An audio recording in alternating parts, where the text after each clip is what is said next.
JNU के छात्र नजीब अहमद को खोज रही सीबीआई और पुलिस की मंशा पर शक शुरू में ही था और आखिरकार परिवार का वो शक सच में तब्दील हो गया जब सीबीआई ने सरेंडर कर दिया और कहा अब हम नजीब को नहीं खोज सकते।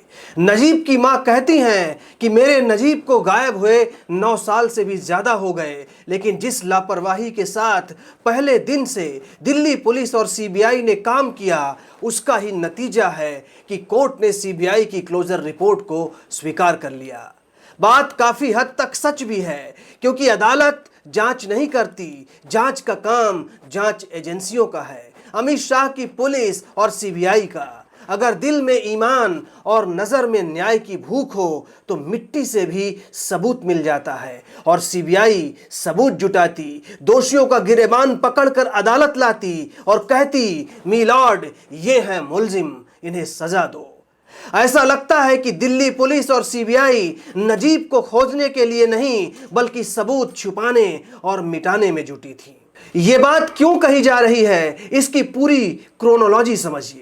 नजीब की मां ने 14 अक्टूबर 2016 में उसके लापता होने के करीब 1 महीने से अधिक समय बीत जाने के बाद 25 नवंबर 2016 को उच्च न्यायालय में याचिका दायर कर पुलिस को अपने बेटे का पता लगाने के निर्देश देने की मांग की थी।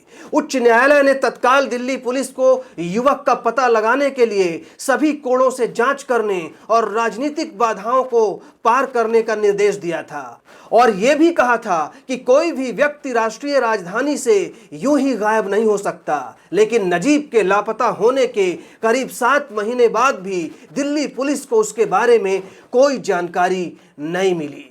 27 साल का नजीब अहमद 14 अक्टूबर 2016 को जेएनयू के अपने हॉस्टल से लापता हुआ। करीब 7 महीने तक दिल्ली पुलिस और क्राइम ब्रांच जांच करती रही लेकिन कोई सुराग नहीं जुटा सकी, बल्कि जनवरी 2017 में यानी गायब होने के करीब 2 महीने बाद पुलिस ने उल्टा नजीब के घर और रिश्तेदारों के यहाँ छापा मार दिया।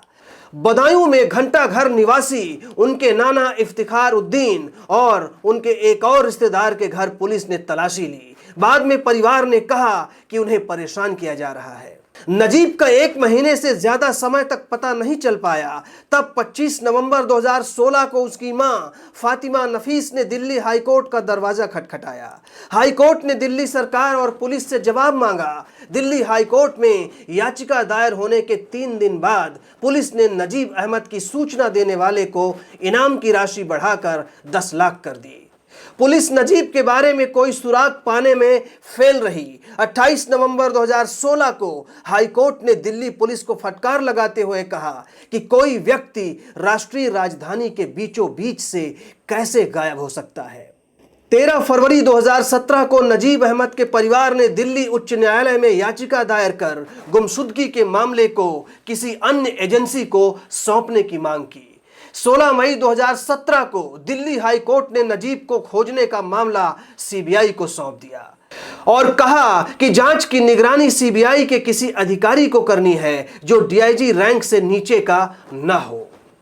अक्टूबर 2017 में जांच की स्टेटस रिपोर्ट पर सुनवाई करते हुए दिल्ली हाई कोर्ट ने सीबीआई को फटकार लगाई थी।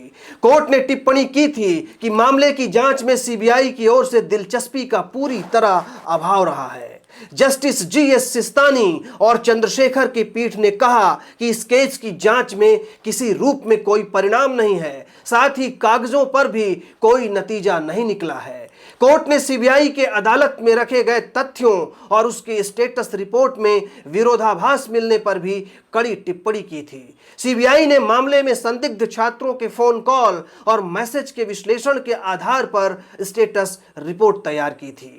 नजीब का परिवार और कई सोशल एक्टिविस्ट दिल्ली पुलिस पर राजनीति से प्रेरित होने का आरोप लगाते रहे हैं। जब यह केस सीबीआई को दिया गया तो फिर यह शक जताया गया कि क्या केंद्र सरकार सीबीआई को स्वतंत्र रूप से काम करने देगी। नजीब की मां फातिमा और सोशल एक्टिविस्ट शहला राशिद ने भी यही संदेह उसी वक्त जताया था। सभी ने कहा था कि सीबीआई से इतर कोई विशेष जांच टीम बनाई जाती जो मोदी के प्रभाव से अलग होती तो ज्यादा बेहतर होता और आखिरकार वो शक सही साबित हुआ। दिल्ली पुलिस के बाद सीबीआई ने भी सरेंडर कर दिया या करवा दिया गया, ये कोई नहीं जानता।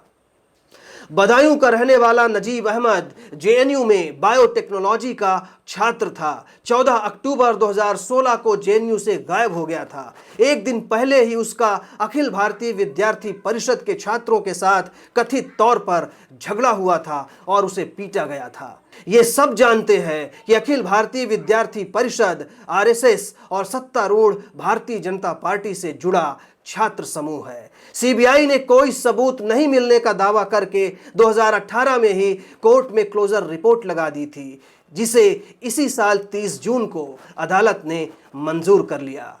यानी अब नजीब को खोजने का काम बंद हो गया है। लेकिन सवाल बाकी है कि आखिर नजीब कहां गया। अगर आपने हमारे चैनल को अभी तक सब्सक्राइब नहीं किया तो ज़रूर कर लें और बेल आइकॉन भी दबा दें ताकि हमारा अपडेट आपको मिलता रहे। नमस्कार।